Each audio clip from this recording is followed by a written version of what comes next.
Hello everyone, আমি বৈশাখী বিশ্বাস। আজকে আপনাদের সাথে আরেকটা নতুন ভিডিও শেয়ার করতে আসছি। তো কী অবস্থা সবার, কেমন আছেন? আশা করছি অনেক বেশি ভালো আছেন। টুকটাক এই ভিডিওটা আসলে শেয়ার করা হয়েছিল, পুরা লং ভিডিওটা শেয়ার করা হয় নাই। তো আজকে পুরা লং ভিডিও নিয়ে চলে এসেছি। স্পেশাল মুহূর্ত বলে কথা, আর এই স্পেশাল মুহূর্তের পুরো ভিডিও তো অবশ্যই দিতে হবে। সেটা অবশ্যই আপনাদেরকে জানতে হবে না যে আমরা কি কি করেছি, কি কি করি নাই, আমাদের কর্মকাণ্ডগুলো সেটা তো অবশ্যই জানতে হবে, তাই না? তার সাথে বড় কথা, আমাদের যদি কোনো স্পেশাল দিন আসে আমরা এত বেশি এক্সাইটেড হয়ে যাই কোনটা করবো আর কোনটা করব না, বা কিভাবে সাজুগুজু করব, এত বেশি প্ল্যান থাকে। এটা আমার মনে হয় সবারই এমনটা হয়। তো সেমটা আমারও ছিল।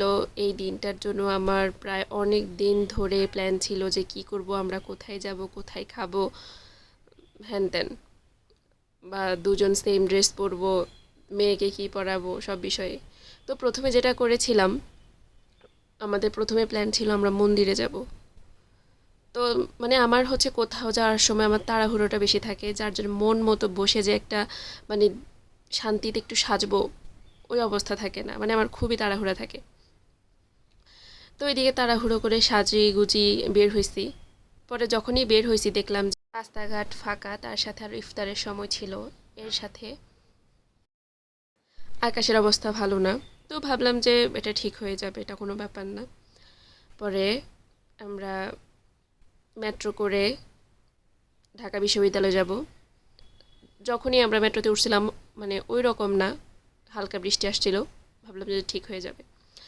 পরে ওরে বাবা কি একটা অবস্থা! ঢাকা বিশ্ববিদ্যালয়ে নামলাম, এত ঝড় তুফান, এমনকি শিলাবৃষ্টি পর্যন্ত হয়েছে। তো এদিকে তো অনেক মন খারাপ। ভাবলাম যে তাও রিক্সা পাবো, তাও এই যে অনেক দৌড়াদৌড়ি করলো, বৃষ্টিতে ভিজলো, কিন্তু একটা রিক্সাও পেলো না। আর এত পরিমাণ বৃষ্টি হয়েছে যে কিছুক্ষণ দাঁড়াবো তার কোনো অবস্থা ছিল না। তাও 5 মিনিটের মতো অপেক্ষা করেছিলাম, আর সম্ভব হচ্ছিল না। পরে বললো যে চলো, কিছু করার নেই।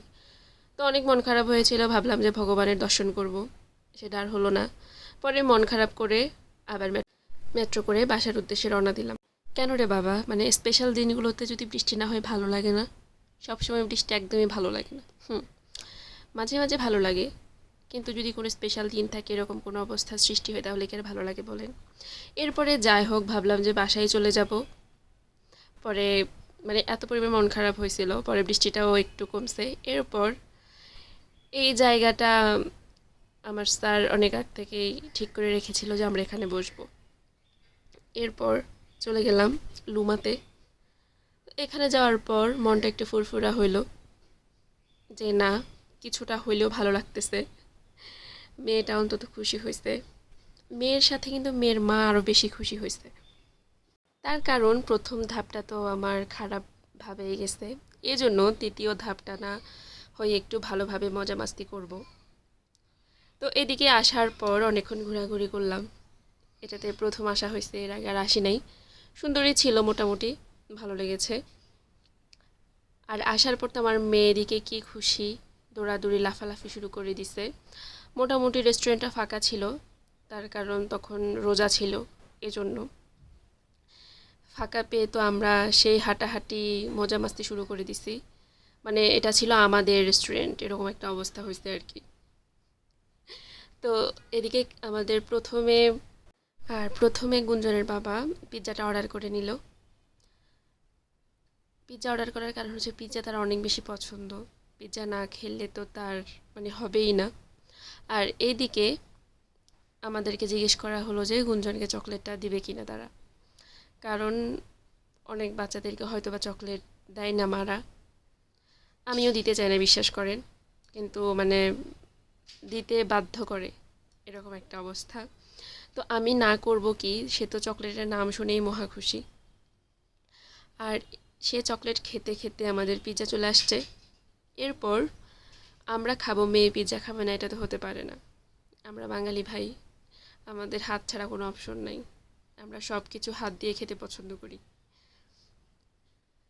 আর এদিকেও সে প্রথমে চামচ নিতে খাবে, কি মহা খুশি বাবার দিকে দেখে। এরপরে হাত দিয়ে শুরু করলো, বাচ্চাদের মন আর কি। এরপর আমাদের ডিনার চলে আসছে।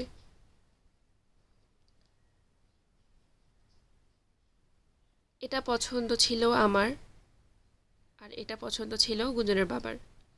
আমি ভাবছিলাম আমি যেটা অর্ডার করেছিলাম সেটা আমি ঠকে যাব। সবসময় আমার আসলে খাবার সম্পর্কে ওরকম ভালো আইডিয়া নেই, কোনটা ভালো বা কোনটা খারাপ। আমার কাছে সবই ভালো মনে হয়, এরকম একটা অবস্থা। তো এটাতে আমি মানে ভালো না একদমই মেনু সিলেক্ট করতে। এটাতে গুঞ্জনের বাবাই হচ্ছে এক্সপার্ট, কোনো খাবার যদি সিলেক্ট করে সেই ভালো করে।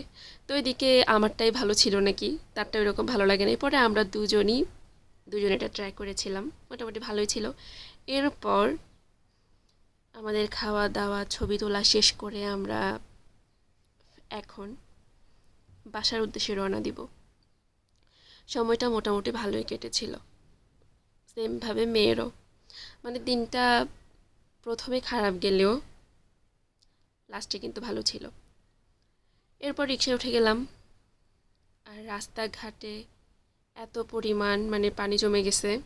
আর এদিকে ভালো লেগেছিল কারণ ঈদের অনেক জমজমাটি ছিল, এত লাইটিং ছিল রাস্তাঘাটে, তারপরে মানুষের জমজমাটি, সব কিছু মিলিয়ে ভালোই লেগেছিল। রাস্তাঘাটে যখন মানে মানুষ থাকে তখন ভালো লাগে, আবার ফাঁকা থাকলে একদমই ভালো লাগে না, কেমন যেন একটা ভয় ভয় কাজ করে। এরপরে শেষে হলো পান তো খেতে হবে, পরে পান কিনে আমার বাসায় চলে এসেছি।